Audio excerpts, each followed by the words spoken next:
여러분, 오늘 저는 아주 불편한 질문 하나로 시작하려고 해요. 당신은 자녀에게 사랑한다고 말하면서 동시에 자녀를 숨막히게 하고 있지는 않으신가요? 이 질문이 갑자기 찌르는 것처럼 느껴지셨다면 오늘 이 이야기 꼭 끝까지 들어보세요. 사랑한다고 했는데 왜 아이가 멀어질까요? 다 잘 되라고 한 건데 왜 아이가 힘들다고 할까요? 내가 희생을 다했는데 왜 아이가 고마워하지 않을까요? 이 질문들이 마음에 걸린다면 오늘 이야기는 바로 여러분을 위한 이야기입니다. 괜찮아, 경상도 너무 어느 힘들어, 소도시에 이른이 다 넘은 잘 될 거야. 박금순 씨가 살고 있었어요. 엄마 말을 들으니 세 자녀를 마음이 두고 놓여요. 계신 분이었는데 괜찮아, 너무 그중 힘들어, 막내딸 마. 지은 다 씨와의 잘 될 이야기를 거야. 먼저 해볼게요. 엄마 말을 지은 씨는 들으니 서울에서 마음이 직장을 다니고 놓여요. 있었어요. 괜찮아, 너무 힘들어, 결혼하고 아이도 마. 하나 다 잘 있었습니다. 될 거야. 박금순 씨는 엄마 하루에 말을 한 번씩 들으니 딸에게 마음이 전화를 놓여요. 했어요. 처음엔 지은 씨도 그게 자연스러웠어요. 엄마니까, 걱정하는 거니까, 그게 사랑이니까. 그런데 점점 통화 내용이 쌓이기 시작했어요. 밥은 먹었어? 애는 어떻게 됐어? 남편은 잘하고 있어? 요즘 너무 힘들어 보이던데.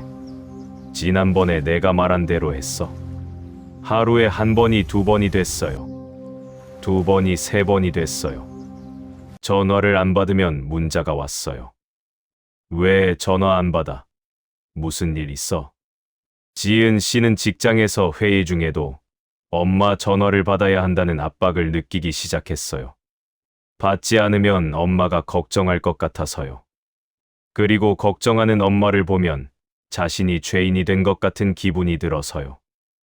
어느 날 지은 씨가 남편에게 말했어요. 나 요즘 엄마 전화 오면 가슴이 두근거려.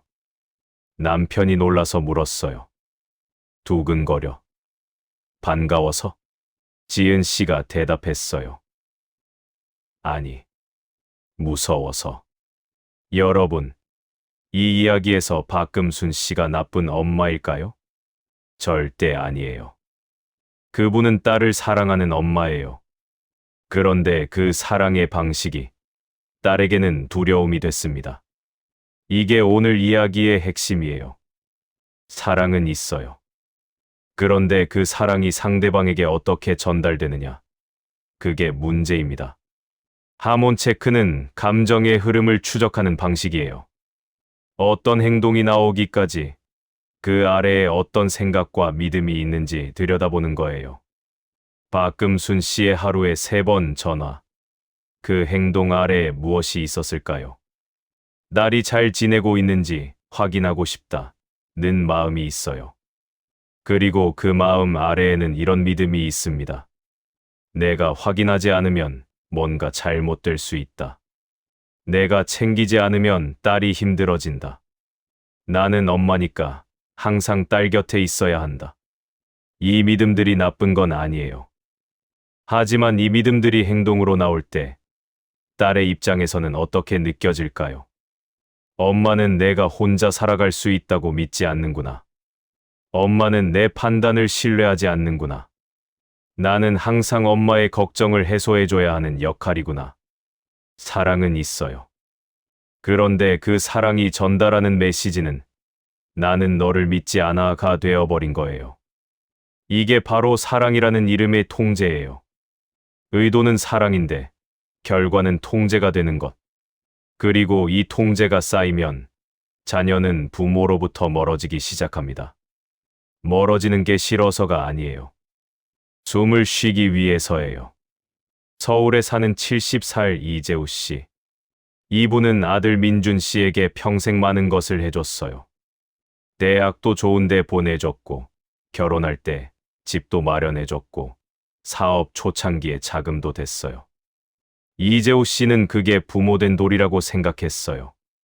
자녀가 잘 살 수 있도록 최대한 해주는 것. 그게 사랑이라고 믿었어요. 그런데 어느 날 민준 씨가 아버지에게 말했어요. 아버지, 저 이번에 사업 방향 좀 바꾸려고요. 이재우 씨가 물었어요. 어떻게? 지금 하던 거 접고 다른 분야 해보려고요. 이재우 씨가 눈빛이 달라졌어요. 내가 그 사업에 얼마를 넣은 줄 알아? 그건 알죠. 그런데 지금 이 방향으론 한계가 있어서요. 한계. 내가 제대로 안 해서 한계인 거지. 조금만 더 해봐. 아버지. 내 말 들어. 나는 사업 경험이 있는 사람이야. 내가 아직 경험이 없으니까 그런 말이 나오는 거야. 민준 씨는 그날 아무 말도 못했어요. 이후에도 이재우 씨는 아들의 사업에 계속 의견을 냈어요. 직원 채용 방식, 거래처 선정, 마케팅 방향, 심지어 사무실 위치까지. 민준 씨는 점점 아버지에게 사업 이야기를 안 하게 됐어요. 말해봤자 아버지 뜻대로 해야 하는 결론이 나니까요. 그러다 어느 날 이재우 씨가 며느리에게 우연히 들었어요. 민준이가 요즘 사업 많이 힘들다고 하더라고요. 이재우 씨가 놀라서 물었어요. 왜 나한테는 말을 안 해? 며느리가 조심스럽게 대답했어요. 아버님한테 말하면 더 힘들어질 것 같다고 했어요. 이재우 씨는 그 말에 가슴이 쿵 내려앉았다고 해요. 내가 이렇게 많이 해줬는데 아들이 나한테 말을 못한다는 게. 여러분, 이재우 씨는 뭘 잘못한 걸까요? 도와줬어요. 많이 해줬어요. 경험도 나눠줬어요. 그런데 아들은 왜 멀어진 걸까요? 이유는 하나입니다. 이재우 씨가 해준 모든 것 안에 아들이 스스로 결정할 수 있는 공간이 없었기 때문이에요. 도움이 선물이 되려면 그 선물을 받는 사람이 거절할 수도 있어야 해요. 거절할 수 없는 선물은 선물이 아니에요. 의무가 됩니다. 그리고 의무가 쌓이면 관계는 무거워집니다. 자녀에게 무엇을 남겨야 할까요? 이 질문의 대부분의 부모는 이렇게 대답해요. 재산이요. 좋은 교육이요. 좋은 환경이요. 이것들이 나쁜 건 아니에요. 하지만 오늘 저는 다른 것을 이야기하려고 해요. 부모가 자녀에게 남겨야 할 가장 중요한 세 가지. 존중, 자유, 그리고 거리를 두는 사랑. 이 세 가지가 왜 재산보다 중요한지 오늘 이야기를 통해서 하나씩 풀어드릴게요. 존중이라는 말 다들 아실 거예요. 그런데 실제로 존중이 어떤 행동으로 나타나는 건지는 잘 모르실 수도 있어요. 많은 부모들이 이렇게 말해요. 나는 내 자녀를 존중해. 그런데 동시에 이런 말도 해요. 그래도 내 말을 들어야지. 내가 더 경험이 많잖아. 부모 말이 맞는 거야. 이게 존중일까요? 아니에요. 이건 나는 너를 존중하지만 내 판단은 믿지 않아라는 말이에요. 진짜 존중은 이겁니다. 상대방이 나와 다른 선택을 할 때 그 선택을 틀렸다고 하지 않는 것. 상대방이 나와 다른 생각을 가졌을 때 그 생각을 바꾸려 들지 않는 것. 상대방이 나와 다른 삶을 살 때 내 삶의 기준으로 평가하지 않는 것. 이게 존중이에요. 세 번째 이야기를 해볼게요. 68살 최영숙 씨. 이분은 딸이 채식을 시작했을 때 이렇게 말했어요. 그게 무슨 소리야. 고기를 먹어야 몸에 좋지. 딸이 말했어요. 엄마, 저는 이게 맞는 것 같아서요. 맞긴 뭐가 맞아. 어디서 그런 소리를 듣고 온 거야. 딸은 그날 이후 식사 이야기를 어머니와 안 하게 됐어요. 명절에 가도 어머니가 차린 음식을 억지로 먹었어요. 거절하면 또 잔소리가 나올 테니까요. 몇 년이 지났어요. 어느 날 최영숙 씨가 딸에게 물었어요. 너 요즘 나한테 연락을 잘 안 하네. 딸이 잠시 머뭇거리다가 말했어요. 엄마랑 이야기하면 제가 항상 틀린 것 같은 기분이 들어서요.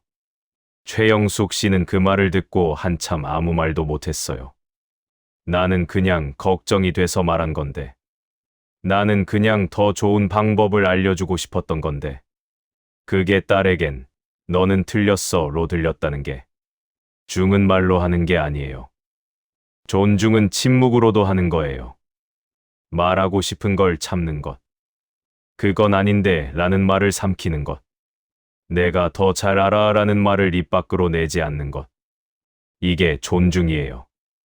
그리고 이 존중이 쌓이면 자녀는 부모 곁으로 옵니다. 존중받는 곳에 사람이 모이거든요. 자유. 이 단어를 들으면 어떤 생각이 드세요? 많은 분들이 방임이나 내버려 두는 것과 혼동하세요. 아니에요. 자유는 방임이 아닙니다.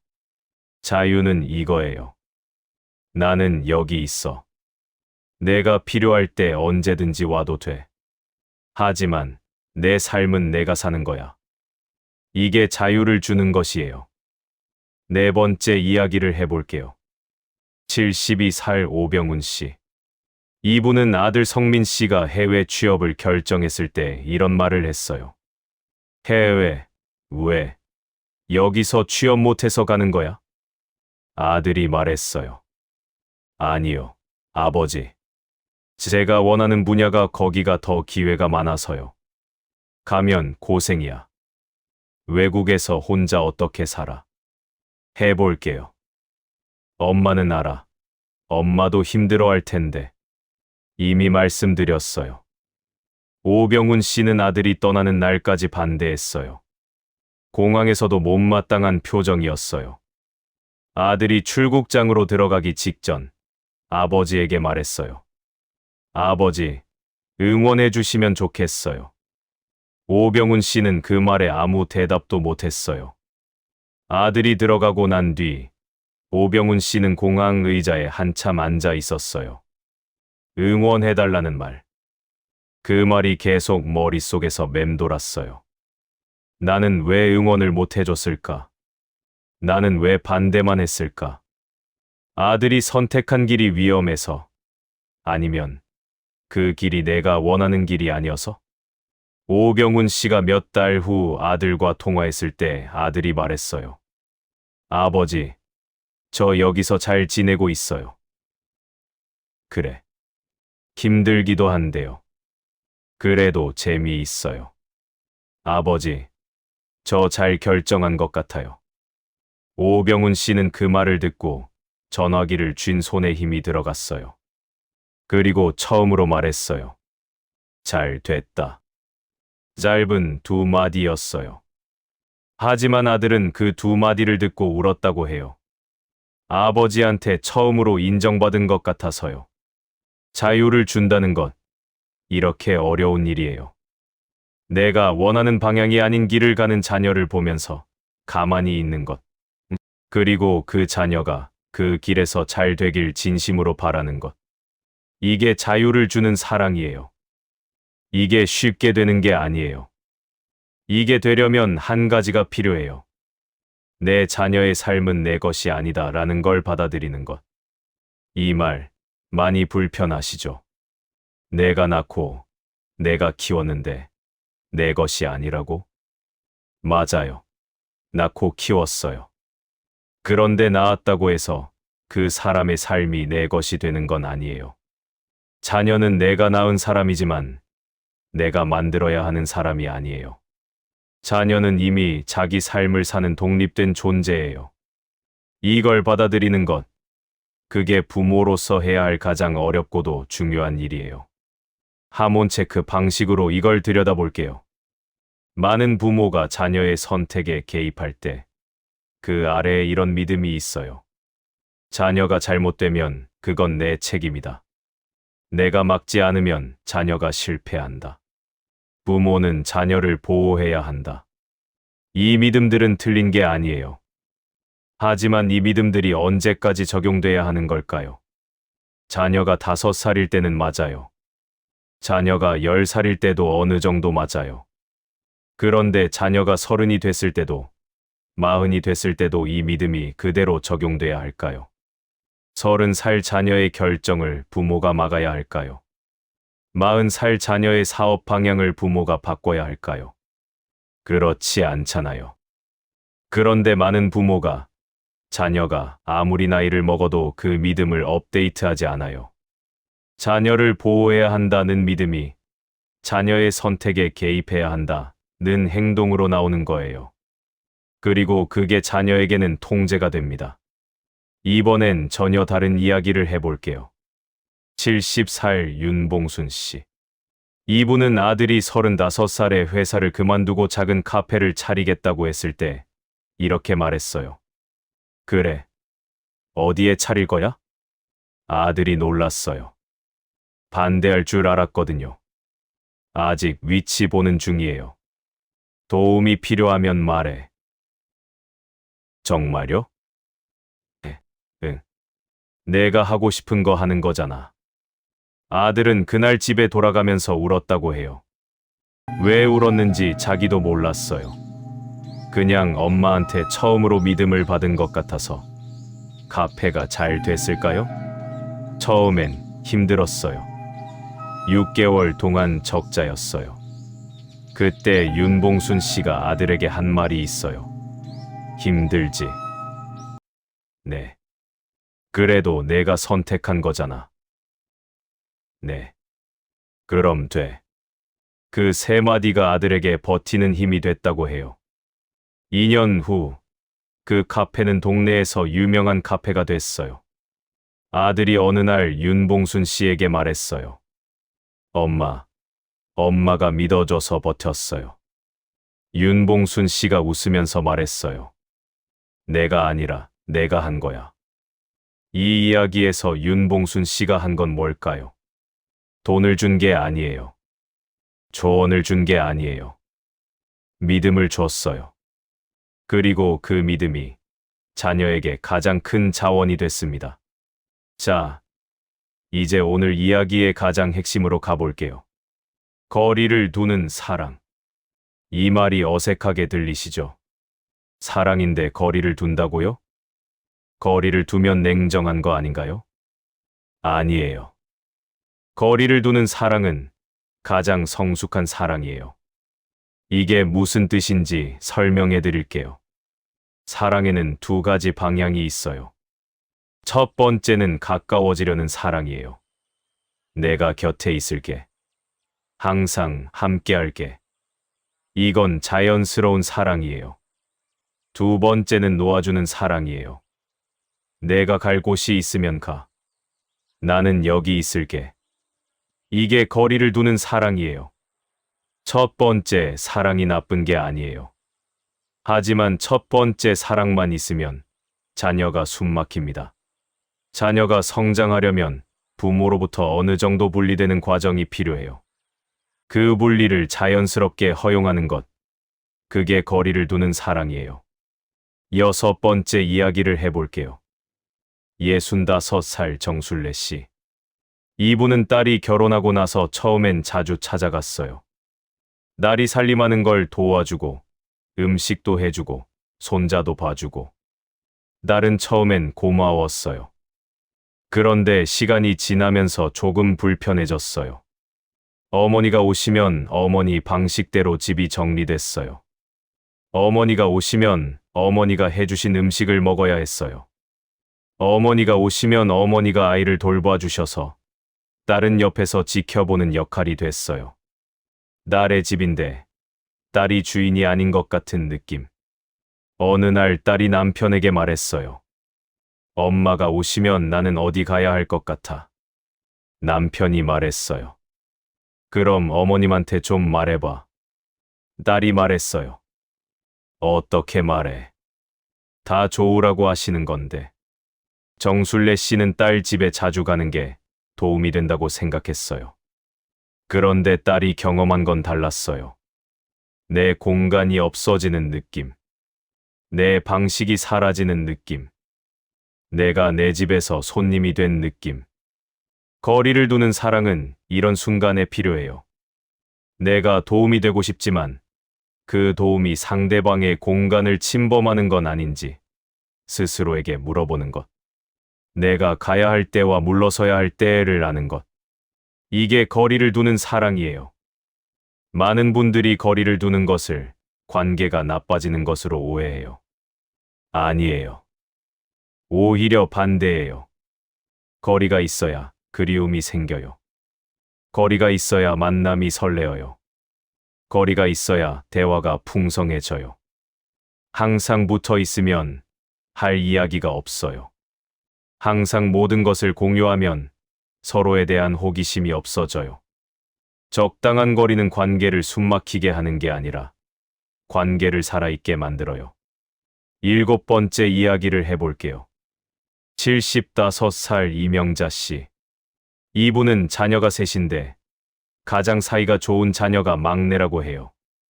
이유가 뭔지 아세요? 막내는 가장 멀리 살거든요. 지방에서 서울까지 2시간이 넘어요. 그래서 자주 볼 수 없어요.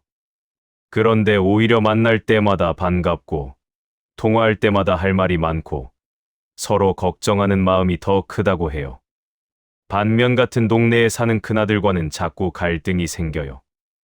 너무 자주 보이니까 사소한 것들이 눈에 띄고 사소한 것들이 쌓이고 그게 갈등이 되는 거예요. 이명자 씨가 말했어요. 가까이 있으면 더 좋을 줄 알았는데 오히려 멀리 있는 게 더 좋은 관계를 유지하게 해주는 것 같아요. 거리는 관계를 끊는 게 아니에요. 거리는 관계를 건강하게 유지하는 방법이에요. 물리적 거리든 심리적 거리든 마찬가지예요. 이제 조금 더 솔직한 이야기를 해볼게요. 부모가 나이 들수록 사실 자녀에게 의존하고 싶은 마음이 커질 수 있어요. 몸이 예전 같지 않고 사회적 역할이 줄어들고 자녀가 더 필요해지는 느낌. 이 마음이 자연스러운 거예요. 그런데 이 마음이 자녀를 붙들려는 행동으로 나오면 자녀는 부담을 느낍니다. 그리고 그 부담은 거리가 됩니다. 반대로 나이 들수록 자기 삶을 잘 살고 있는 부모를 보면 자녀는 안심을 해요. 부모님이 잘 지내고 계시는구나. 그리고 오히려 더 자주 연락하게 되고 더 자주 찾아오게 됩니다. 이 모든 이야기를 하몬 체크로 다시 들여다볼게요. 부모가 자녀에게 화를 내거나 걱정하거나 개입하려는 행동들. 이 행동들 아래에 공통적으로 있는 믿음이 뭘까요? 내 자녀가 잘못되면 나는 좋은 부모가 아닌 거다. 이 믿음이에요. 이 믿음이 있으면 자녀의 어떤 선택도 두렵게 느껴져요. 자녀가 힘든 길을 가면 내가 좋은 부모가 아닌 것 같아서 개입하게 돼요. 자녀가 내 말을 안 들으면 내가 좋은 부모가 아닌 것 같아서 상처받아요. 자녀가 자주 연락을 안 하면 내가 좋은 부모가 아닌 것 같아서 슬퍼요. 모든 게 내가 좋은 부모인가라는 질문에 연결되어 있는 거예요. 그런데 여기서 한 가지 질문을 드리고 싶어요. 좋은 부모의 기준이 뭔가요? 자녀가 내 뜻대로 잘 따르면 좋은 부모인가요? 자녀가 성공하면 좋은 부모인가요? 자녀가 자주 연락하면 좋은 부모인가요? 아니에요. 좋은 부모는 자녀가 스스로 서는 것을 도운 부모예요. 자녀가 실패해도 일어설 수 있는 힘을 길러준 부모예요. 자녀가 자신의 길을 가도 응원할 수 있는 부모예요. 그리고 그 모든 것의 바탕엔 이게 있어요. 나는 너를 믿어. 이 한마디가 부모가 자녀에게 줄 수 있는 가장 큰 선물이에요. 자, 이제 정리를 해볼게요. 존중은 자녀의 선택을 내 기준으로 판단하지 않는 것. 자유는 자녀의 삶이 내 것이 아님을 받아들이는 것. 거리를 두는 사랑은 자녀의 공간을 침범하지 않으면서도 언제나 여기 있다는 것을 보여주는 것. 이 세 가지가 만들어내는 관계는 어떤 관계일까요? 자녀가 힘들 때 부모한테 전화하는 관계예요. 자녀가 기쁜 일이 있을 때 제일 먼저 부모한테 말하고 싶은 관계예요. 자녀가 선택의 기로에 섰을 때 부모의 조언을 듣고 싶은 관계예요. 이게 모든 부모가 원하는 관계 아닐까요? 그런데 이 관계는 부모가 더 많이 해줄수록, 더 자주 연락할수록, 더 개입할수록 만들어지는 게 아니에요. 오히려 반대예요. 존중하고 자유를 주고 거리를 둘 때 만들어집니다. 90살이 넘어 세상을 떠난 어느 어머니가 있었어요. 그분은 돌아가시기 전에 자녀 3명에게 각각 편지를 남겼어요. 편지 내용은 각각 달랐지만 마지막 문장은 3편지 모두 같았다고 해요. 엄마가 너한테 뭔가 잘못했다면 그건 너를 몰라서가 아니라 너를 너무 사랑해서였어. 그 사랑이 때로 내게 짐이 됐다면 미안해. 그래도 엄마는 항상 내가 옳은 사람이라고 믿었어. 자녀들이 그 편지를 읽고 울었다고 해요. 그중 둘째 아들이 말했어요.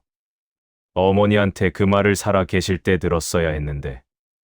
여러분, 오늘 저는 부모와 자녀의 이야기를 많이 드렸어요. 그 이야기들을 통해서 제가 드리고 싶었던 말은 이겁니다. 사랑은 충분해요.